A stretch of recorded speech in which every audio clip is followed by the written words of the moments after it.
शांति।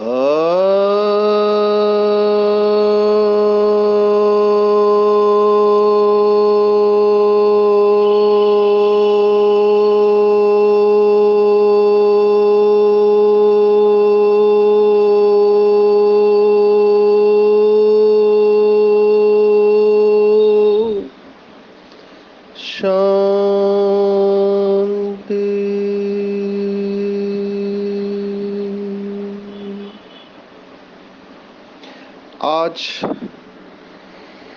23 अक्टूबर 2022 भारत में रविवार है। Today is 23rd October 2022 and it's Sunday in Bharat. आज की मुरली का जादुई रहस्य स्वयं को प्रेरणा देने के लिए magical secrets of today's Murli for motivating the self. आप सबको विशेष आज धनतेरस की मुबारक हो।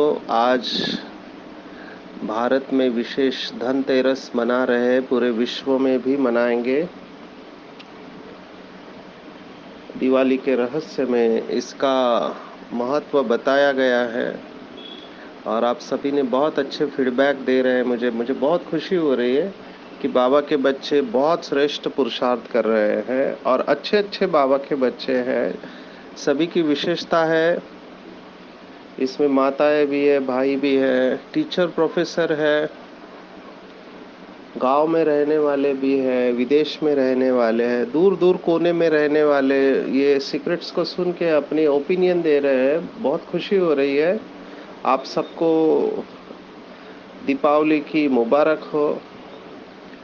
आज के दिन पर धन धन धन से खरीदी करते हैं, अलग अलग बातें हैं, अलग अलग मान्यताएं हैं। तो आज ज्ञान धन के दाता मास्टर शिक्षक बनकर हम सबके सामने आए। आज की मुरली संग्रहित करने जैसी है। इसका जेरॉक्स कॉपी अपने पास रखना चाहिए बना के, बीच बीच में पढ़ते रहना चाहिए।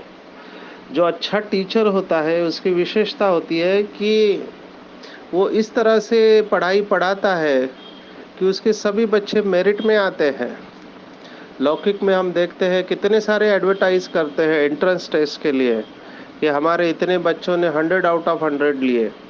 तो ये अच्छे टीचर का लक्षण होता है।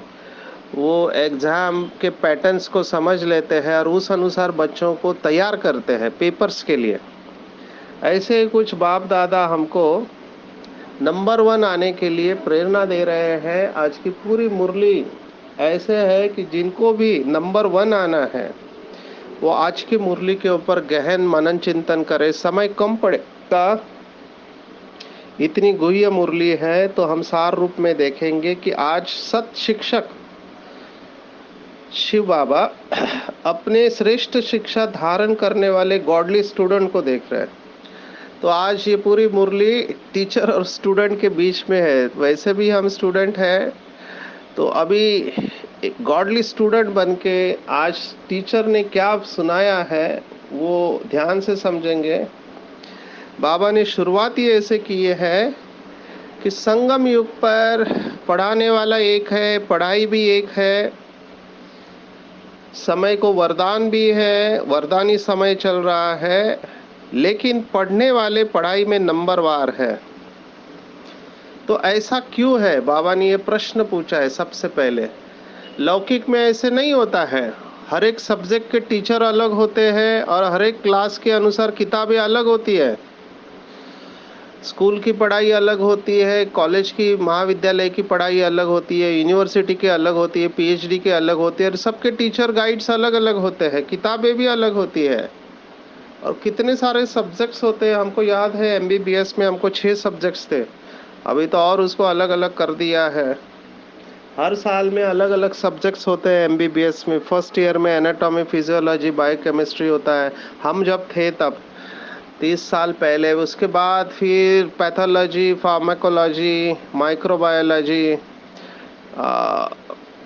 ऐसे सेकंड ईयर में फॉरेंसिक मेडिसिन था और लास्ट ईयर में तो पहले 3 फिर 4 और लास्ट ईयर में 6 सब्जेक्ट्स, वो भी मास्टरी के सब्जेक्ट। मेडिसिन, अभी मेडिसिन में अलग सारे ब्रांचेस है, पीडियाट्रिक है, साइकियाट्री है ना, कार्डियोलॉजी है, मस्कुलोस्केलेटल, हर एक सिस्टम की स्पेशलिटी है, वो मेडिसिन में आता है। फिर सर्जरी में जनरल सर्जरी आती है, फिर अलग सर्जरी आती है। ऐसे फिर गायनेक ऑब्स्टेट्रिक सब्जेक्ट होता है, फिर IENT होता है। अभी आप सोचो कितने सब्जेक्ट्स होते हैं हमको लौकिक में। फिर प्रिवेंटिव मेडिसिन ये सब्जेक्ट होता है। तो ऐसे कितने सब्जेक्ट होते हैं। बाबा ने आज मुरली में कहा है कि यहाँ तो केवल 4 सब्जेक्ट है और पढ़ाई कितनी ऊंची है, हाईएस्ट पढ़ाई है। इससे ऊंची पढ़ाई कोई हो नहीं सकता और इससे टफ रिजल्ट किसी भी पढ़ाई का आ नहीं सकता है। लौकिक में कहते हैं वो चार्टर्ड अकाउंटेंट का रिजल्ट कम होता है, या IAS IPS टफ पढ़ाई मानी जाती है सेक्रेटरी की, लेकिन उसमें भले रिजल्ट कम है, यहाँ के रिजल्ट से किसी की तुलना नहीं है। क्योंकि यहाँ पे पढ़ाई में अपियर होने वाले 33 करोड़ स्टूडेंट है। क्योंकि देवी देवताओं की संख्या अंदाज से 33 करोड़ तक जाएंगे, त्रेता के अंत तक जो शास्त्रों में गायन है। अभी 33 करोड़ अपियर होते हैं एग्जाम के लिए, लेकिन फुल पास कितने होते, केवल 8। तो सबसे टफ एग्जाम तो यही है। और डिग्री कितनी हाईएस्ट है, ऐसी पढ़ाई जिसके वजह से पूरे कल्प में नामी ग्रामी बन जाते हैं। डिग्री हमारी 5 है, लौकिक में एक ही डिग्री मिलती है, MA BA या BSc MSc या जो भी है। अभी हमने 12 डिग्री लिया है, कितना समय लगा पढ़ने को, कहाँ मेडिसिन, कहाँ MBA, कहाँ MSc, कहाँ BA। अभी शौक है पढ़ने का, इसलिए इतनी पढ़ाई की है, लेकिन फायदा क्या है? अगले जन्म में फिर से पढ़ाई करना पड़ेगा अगर शरीर छूटता है तो। लेकिन ये जो पढ़ाई है ये अनेक जन्म तक साथ जाने वाली है। बाबा ने तो कहा पूरे कल्प में आप महान आत्मा बनते हो। और इस पढ़ाई की डिग्री है 16 कला संपूर्ण, सर्वगुण संपन्न, संपूर्ण निर्विकारी, मर्यादा पुरुषोत्तम और संपूर्ण अहिंसक। ये 5 डिग्रियां हमको मिलती है, लेकिन फिर भी नंबरवार क्यों बन जाते हैं? बाबा ने कहा पढ़ाने वाला एक है, पढ़ाई एक है, समय को वरदान भी एक है। ऐसे नहीं कि दादियों को ज्यादा दे रहा है, वरिष्ठ भाई बहनों को ज्यादा मिल रहा है और पीछे आने वाले को कम मिल रहा है, नहीं, कोई बहाना नहीं चलेगा, बाबा ने कहा। और इस सब का कारण बाबा ने कहा लक्ष्य सभी का ऊंचा है, लेकिन कहाँ फर्क पड़ता है, लक्ष्य और लक्षण में फर्क पड़ जाता है। इसलिए नंबर 1 के बजाय नंबर वार हो जाता है। अभी बाबा ने सॉल्यूशन भी दिया है कि ये चारों ही सब्जेक्ट जो इस पढ़ाई के है, जिसके द्वारा भगवान हमको 0 कला या 9 कला से, मामूली कला से 16 कला संपूर्ण बना रहा है। कहाँ मनुष्य और कहाँ देवता। तो इतना श्रेष्ठ बड़ा कैसे रहा है? तो 4 सब्जेक्ट के द्वारा, और चारों ही सब्जेक्ट का आपस में गहरा कनेक्शन है। जिसने इसको समझ लिया उसका तो कल्याण होगा। इसके ऊपर और भी मुरलियाँ इस भाव से चलाई हुई है, हम उस मुरली को भी आज देखने की कोशिश करेंगे। तो बाबा ने कहा, जैसे कल की मुरली में था ना कि मुझे ज्ञानी तो आत्मा प्रिय है, हमने देखा श्रीमद् भगवत गीता। तो आज की मुरली में 2 अध्याय की बातें कनेक्टेड है। कभी कभी भगवत गीता या बाबा का ज्ञान विरोधाभासी लगता है, इनफैक्ट पूरा अस्तित्व ही विरोधाभासी है। ये समझने को बहुत टाइम लगता है। वर्ल्ड में इस समय बहुत फेमस मैनेजमेंट की किताब है चाइना की, जिसका नाम है दाओ दे जेंग। तो टाओइज्म के ऊपर है। तो उसमें सभी ये विरोधाभास के बारे में पोएट्री बताई गई है। जिसको भी इंटरेस्ट है वो इसको पढ़ते हैं, बहुत सुंदर किताब है। यही विरोधाभास कभी कभी श्रीमद् भगवत गीता की पढ़ाई में दिखाई देता है। तो वही विरोधाभास आज हम थोड़ा टच करेंगे।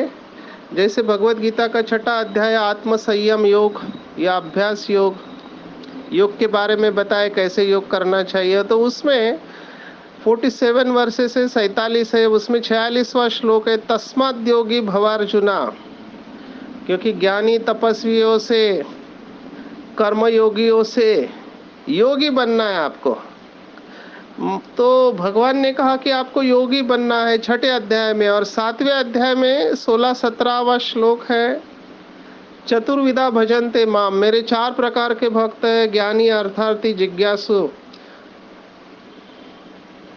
तो इसमें से मुझे ज्ञानी बहुत प्रिय है, ज्ञानी बहुत प्रिय है। 6ठे अध्याय में कह रहा है योगी बनो, और 7वें अध्याय में कहता है ज्ञानी बनो। अभी इसमें कंफ्यूजन हो सकता है, ज्ञानी बनो या योगी बनो।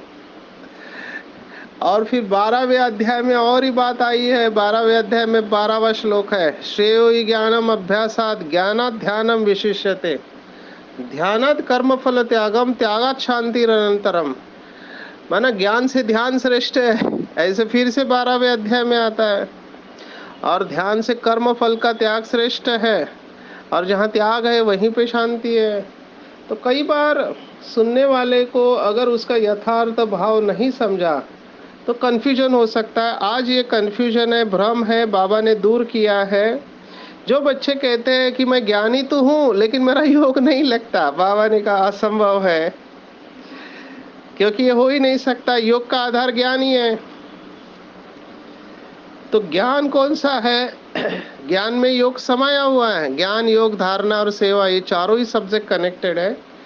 बाबा ने आज 3 सब्जेक्ट को गहराई से बताया है, और चौथे का उसका आउटकम बताया है। सेवा अपने आप होती है जब धारणा होती है, और धारणा के लिए योग अच्छा चाहिए, और योग के लिए ज्ञान में अच्छा चाहिए। पहले भी हमने देखा कि जगदीश भाई ने हमको बताया था कि सचिन भाई, अगर आपको बिंदु बनना है, जो हमारे ज्ञान का सार है, बिंदु बनना, बाप बिंदु है, हम भी बिंदु है, तो बिंदु बनने के लिए ज्ञान में सिंधु बनना बहुत जरूरी है।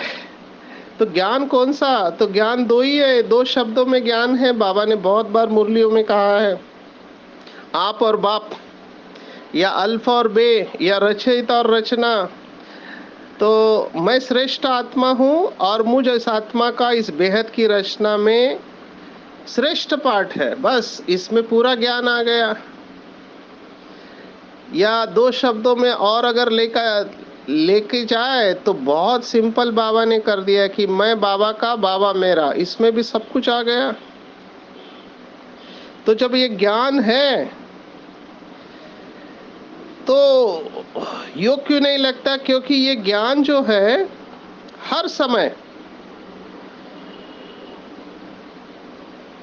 बुद्धि में याद रख के श्रेष्ठ पाठ बजाना, इसमें भूल जाते हैं। तो कारण बाबा ने बताया, जैसे लौकिक में भी बच्चों को कम मार्क्स क्यों मिलते हैं? क्योंकि भूल जाते हैं, जवाब याद नहीं आता। यहाँ पर भी दुख का कारण है विस्मृति, सही समय पर याद नहीं आती है ज्ञान की पॉइंट्स, और याद आती है तो शक्ति नहीं देती है। अभी बाकी की मुरली में बाबा ने उदाहरण दिया था, इस मुरली में तो नहीं दिया, कि ड्रामा की पॉइंट, अभी ड्रामा की पॉइंट इतनी शक्तिशाली है कि तुरंत फुल स्टॉप लग जाना चाहिए। लेकिन होता क्या है, बीमारी आई, परिस्थिति आई, पेपर आया, तो बोलते हैं नहीं नहीं ड्रामा है तो कल्याणकारी। यार, है तो कल्याणकारी का क्या मतलब है? इसका मतलब ड्रामा भी बोल रहे हैं और हलचल में भी आ रहे हैं। इसका मतलब ज्ञान की पॉइंट याद आ गई आपको उस समय, लेकिन उस पॉइंट ने आपको विजय नहीं दिलाया परिस्थिति में। क्यों विजय नहीं दिलाया? क्योंकि उसके स्वरूप नहीं बने। और यही बाबा ने कहा है कि जो ज्ञानी तू आत्मा है वो योगी तू आत्मा अवश्य ही है। ज्ञान और योग का संबंध है, और जो ज्ञानी और योगी होगा उसकी धारणा अवश्य श्रेष्ठ होगी, कमजोर हो ही नहीं सकती, और वो सहज योगी होगा। ज्ञानी और योगी आत्मा धारणा में कमजोर नहीं हो सकता। इसके लिए समझना चाहिए कि अगर मेरे अंदर धारणा की कमी है तो समझना चाहिए कि मैं ज्ञान और योग में कमजोर हूं। वो स्थिति नहीं बन पा रही है। समझता है, जैसे मेरे पास काफी लोग आते हैं जब हम वर्कशॉप लेते हैं, कहते हैं डॉक्टर साहब हमको समझता है गुस्सा नहीं करना चाहिए, गुस्सा करने से बीपी बढ़ता है, सिर दर्द होता है, पश्चाताप होता है, बाद में रिलेशनशिप खराब होता है, सब कुछ पता है, लेकिन वो होता नहीं है। एक डॉक्टर हमारे कॉन्फ्रेंस में आए थे, बहुत सीनियर थे, उन्होंने बताया, लेडी डॉक्टर थी, उन्होंने बताया कि मैं रोज ओपीडी में जाती हूँ गवर्नमेंट हॉस्पिटल, सोचती हूँ कि आप शायद चिल्लाऊंगी नहीं, पर ओपीडी शुरुआत अच्छी जाती है हमारी, लेकिन 2-3 घंटे के बाद इतना भीड़ बढ़ जाता है और लोग एक के ऊपर एक चढ़ के धक्का मार के अंदर आते हैं, तब मेरा कंट्रोल चला जाता है और मैं गुस्सा कर लेती हूँ। तो रेजोल्यूशन तो लेते हैं, लेकिन वो मेंटेन नहीं कर पाते हैं क्योंकि परिस्थिति ऐसे हो जाती है। तो एक उदाहरण सुनाया कि गुस्से के बारे में, क्योंकि इसमें मेजॉरिटी फेल हो जाते हैं। कई लोग बोल को कंट्रोल करने तक पहुंच गए, लेकिन संकल्प चलते रहते हैं। तो बाबा ने आज मुरली में कहा कि कितना भी स्वयं का और दूसरों का अटेंशन खींचवाता है कि ये परिवर्तन करो, स्वयं भी समझते हैं कि परिवर्तन तो होना ही चाहिए, क्योंकि मेरा ये नेचर या स्वभाव या संस्कार जो कि मेरा है नहीं, रावण का है, लेकिन अभी तक वो परिवर्तन नहीं हुआ है। लोग यही सर्टिफिकेट देंगे, है तो पुरानी आत्मा लेकिन अभी तक गुस्सा नहीं गया है। तो किसके बोल में या व्यवहार में ज्ञान संपन्न व्यवहार व योगी जीवन प्रमाण व्यवहार व बोल नहीं होते, तो क्या कहते हैं कि मेरा नेचुरल बोल ही ऐसा है, मेरा बोलने का टोन ही ऐसा है। मैं कितने बीके भाई बहनों में देखता हूँ कि टॉन्टिंग का नेचर होता है। अभी हम सेंटर पे रहते हैं तो चारों तरफ देखते रहते क्या क्या होता है, फिर वो समर्पित हो, बहनें हो या भाई हो, टॉन्टिंग का नेचर होता है, एक दूसरे को सरकास्टिक रिमार्क हम कहते हैं, वो पास करते रहते हैं, ये दुख देने का संस्कार है। तो नाम अच्छे बोलते हैं। अभी ज्ञानी तो आत्मा होने के कारण क्या करते हैं, कड़वी गोली मीठी करके खिलाने की कोशिश करते हैं। आज बाबा ने बराबर पकड़ा है ऐसे आत्माओं को। बाबा ने कहा कि बोलते हैं कि क्या करे, मेरी चाल चलन ही ऑफिशियल व गंभीर है, मुझे जोश नहीं है लेकिन मैं ऑफिशियल रहता हूँ। तो ये क्या हो गया, आप अलग कपड़े पहना रहे आपने बोल को, आप दिखाने की कोशिश कर रहे कि मेरे अंदर क्रोध नहीं है। तो बाबा कहते हैं कि चाहते भी है, समझते भी है, लेकिन नेचुरल नेचर कार्य करती रहती है, उसमें मेहनत नहीं करनी पड़ते। तो बाबा ने कहा ज्ञान योग संपन्न जीवन हर कर्म नेचुरल होती है, उनकी नेचर बन जाती है। तो श्रेष्ठ कर्म युक्ति युक्त कर्म नेचुरल होते रहते हैं। इसको बाबा ने शब्द इस्तेमाल किया, ज्ञानी जीवन और योगी जीवन। बहुत से भाई बहने कहते हैं कि मैंने 2 घंटा योग किया, 6 घंटा योग किया या 10 घंटा योग किया। तो बाबा ने कहा उसके बाद क्या, माने 6 घंटे के योगी है, 2 घंटे के या 4 घंटे के योगी है या निरंतर योगी है। तो बाबा ने कहा हुआ है, बहुत प्यार से कहा कि बच्चे योगी जीवन है, जीवन सदा काल का होता है, कभी कभी का नहीं होता है। विद्यार्थी तो सभी है, लेकिन यह अंतर होने के कारण नंबरवार बन जाती है, और जिसकी नेचर नेचुरल होगी उसकी धारणा भी नेचुरल होगी। बाबा ने एक मुरली में कहा था कि नेचुरल कैलामिटीज कब होगी, बहुत सुंदर शब्द, अव्यक्त महावाक्य, कि जब सभी ब्राह्मणों की नेचुरल सोल कॉन्शियसनेस अवस्था होगी तब नेचुरल कैलामिटीज हो जाएगी। कनेक्शन है उसका। तो नेचुरल स्वभाव संस्कार ही धारणा स्वरूप होगी, कभी फाइट नहीं करना पड़ेगा। फाइट करने वाले बाबा ने कहा त्रेता युग में जाएंगे, बार बार पुरुषार्थ नहीं करना पड़ेगा, इस गुण को धारण करो, उस गुण को धारण करो, लेकिन फाउंडेशन के समय ही ज्ञान और धारणा को अपनी जीवन बना दी। इसलिए तीनों ही सब्जेक्ट ऐसे आत्मा के स्वतः और स्वाभाविक अनुभूतियां बन जाती है, और ऐसे आत्माओं को सहज योगी, सहज गानी और सहज धारणा मूर्त कहा जाता है। तो आज पूरा चेक करना है दिन भर में, क्या मैं सहज ज्ञानी, सहज योगी, सहज धारणा मूर्त आत्मा हूँ, जिसको कहा गया कि मैं सहज योगी आत्मा हूँ, या मेहनत है। मेहनत है तो समझने का, अभी तक वो अवस्था आई नहीं है। बाबा ने बहुत बार मुरली में कहा कि बच्चे जहाँ मोहब्बत है वहाँ मेहनत नहीं है।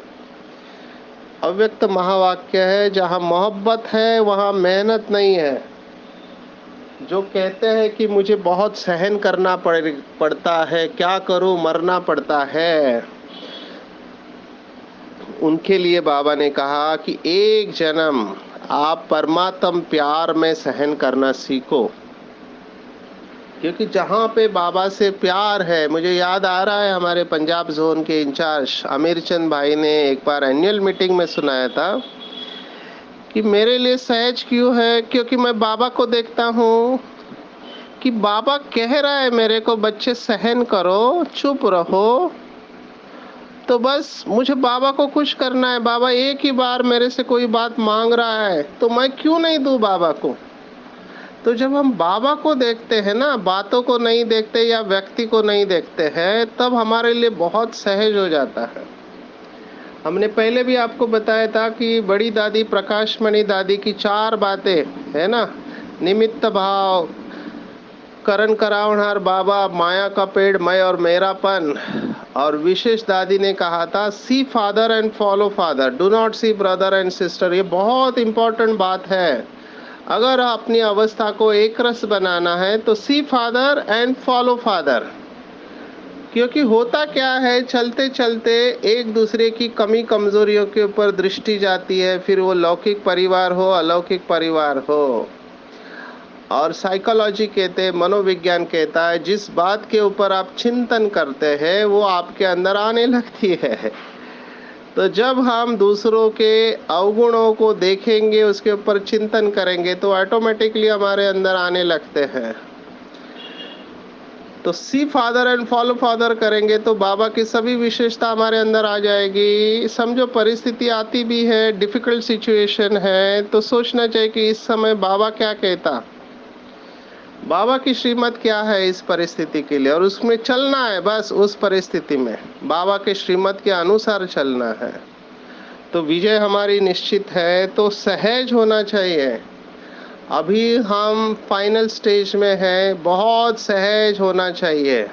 मैंने देखा है कि जो अच्छे स्टूडेंट होते हैं, जो पूरी साल भर पढ़ाई करते हैं, वो एग्ज़ाम के वक्त रिलैक्स होते हैं, उनको टेंशन नहीं होता है। टेंशन उनको होता है जिन्होंने साल भर पढ़ाई नहीं की और लास्ट मोमेंट पे स्लॉक कर रहे हैं, पढ़ाई पढ़ रहे हैं।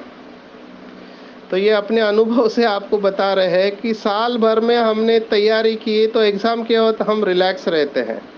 ऐसे ही कुछ यहाँ पर भी है कि जो अंदर से संपन्न मूर्तियाँ है, ज्ञानी योगी धारणा वाले, वो स्वतः ही मास्टर दाता बन जाते हैं। दाता माना सेवाधारी।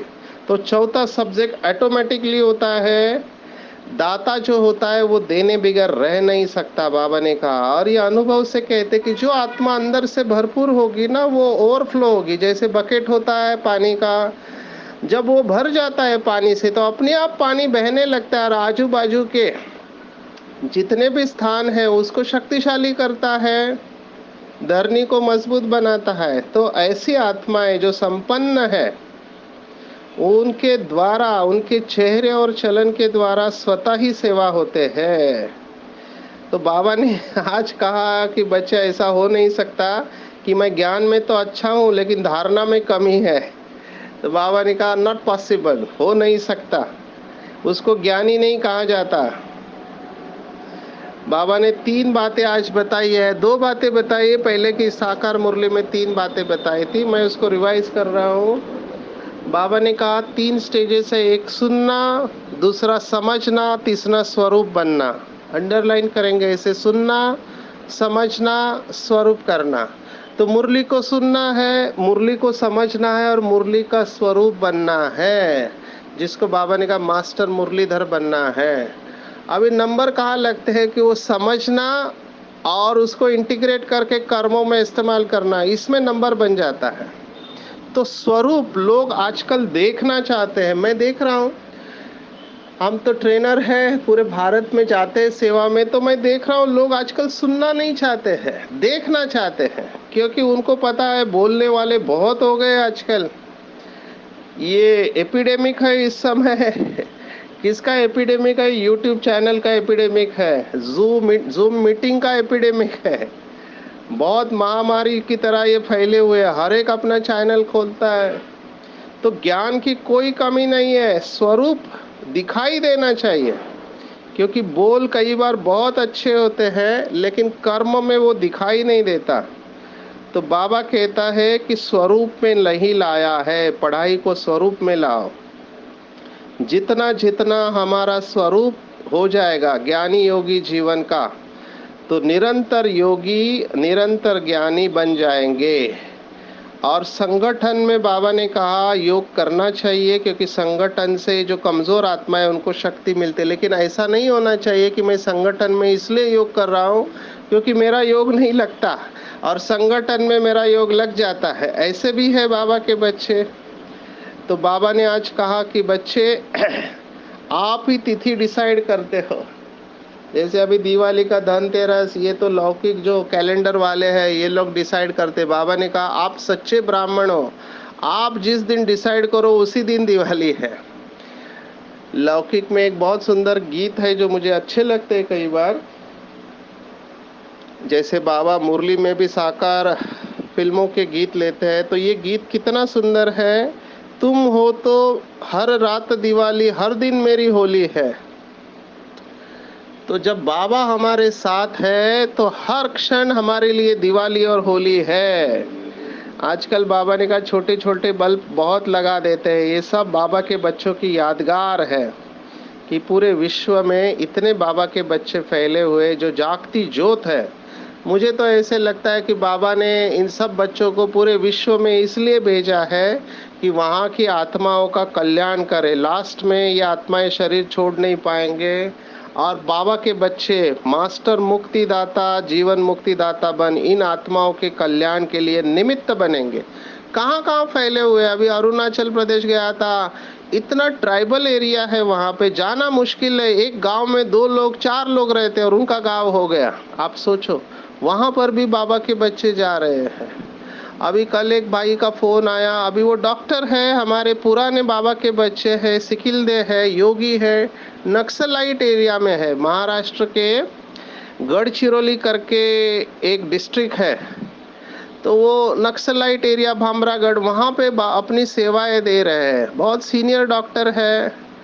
तो कहाँ कहाँ बाबा के बच्चे फैले हुए हैं और वहाँ पे बाबा का मैसेज जा रहा है। इन सबको दिल से दुआएं हैं क्योंकि बाबा इनको शक्ति देकर चला रहे हैं। बाबा ने आज विशेष खुश नसीब बच्चों को भी याद किया है कि हम सब नष्ट मोहा है, इसलिए खुश नसीब है। विशेष त्योहार का दिन है, त्योहार में उत्साह होता है। तो बाबा ने आज उत्साह के बारे में कहा है कि उड़ती कला का अनुभव के लिए 2 पंख चाहिए, एक हिम्मत और उमंग उत्साह। तो जहाँ पे उमंग उत्साह है नहीं है तो सफल नहीं हो सकता, क्योंकि थकावट होगी। जैसे अभी मैं देख रहा हूँ दिवाली के दिन है तो सभी यहाँ पर महाराष्ट्र में मिठाइयाँ बनाते हैं घर पे, बाहर से खरीदते नहीं है। हालांकि कुछ लोग अभी घर पे कम बनाने लगे, बाहर से रेडीमेड खरीदते हैं। लेकिन अभी भी यहाँ पर खास करके सेंटर में वगैरह या माताएं अपने घर पे विशेष टोलियाँ बनाती है तो थकावट की होती है। उमंग उत्साह होता नहीं है तो थकावट होगी। जहाँ उमंग उत्साह वाला है वो कभी थकेगा नहीं। तो हिम्मत रखे, उमंग उत्साह के आधार पर उड़ते रहो तो मंजिल पर पहुंच जाएंगे। और विशेष हिम्मत के बारे में आपको बताएंगे, क्योंकि हिम्मत के ही ऊपर ही पूरा खेल है। पूरा खेल अगर आप देखो तो हिम्मत के ऊपर है। हिम्मत के बारे में ऐसा कहते हैं कि जहाँ पे सपना टूट जाए, कभी दिल टूट जाए, कोई अपना टूट जाए, तो उस समय समझना चाहिए कि ईश्वर ने हमको एनर्जी बॉम्ब बनाया हुआ है। क्योंकि ऐसा समय आता है कि सपना दिल टूट जाता है, अपने टूट जाते हैं, तो हिम्मत नहीं हारना चाहिए। अभी ये एनर्जी से हम क्या करते हैं या हमारे हाथ में है, ठीक है ना। एनर्जी से हम बम भी बना सकते हैं या बल्ब भी बना सकते हैं। और बहुत सारे इसके ऊपर मोटिवेशनल कोड देते हैं लोग। श्री राम के बारे में बताते हैं कि घर बार छोड़ दिया पत्नी और भाई के साथ में, और 7 बार विश्व विजेता, 7 बार विश्व विजेता रावण को उन्होंने किस आधार पर हराया, तो हिम्मत के आधार पर। ऐसे राम कथा सुनाने वाले। तो हिम्मत नहीं हारना चाहिए। इसलिए कहावत है कि हिम्मत मर्दा तो मदद खुदा, हिम्मत बच्चे तो मदद बाप। तो ऐसे हिम्मतवान अथक बाबा के बच्चे हर समय दुआएं लेंगे और दुआएं देंगे, यही श्रेष्ठ पुरुषार्थ करते रहेंगे। तो आज पूरा दिन यही चेक करना है कि क्या मेरी जीवन सहज और नेचुरल है, क्या मैं ज्ञानी योगी और धारणा मूर्त हूँ और अंदर से संपन्न और भरपूर हूँ। क्यों नंबर वार बन रहा हूँ जबकि बाबा ने सबको नंबर वन बना दिया है। तो नंबर वन बनने के लिए इसके ऊपर अटेंशन देंगे।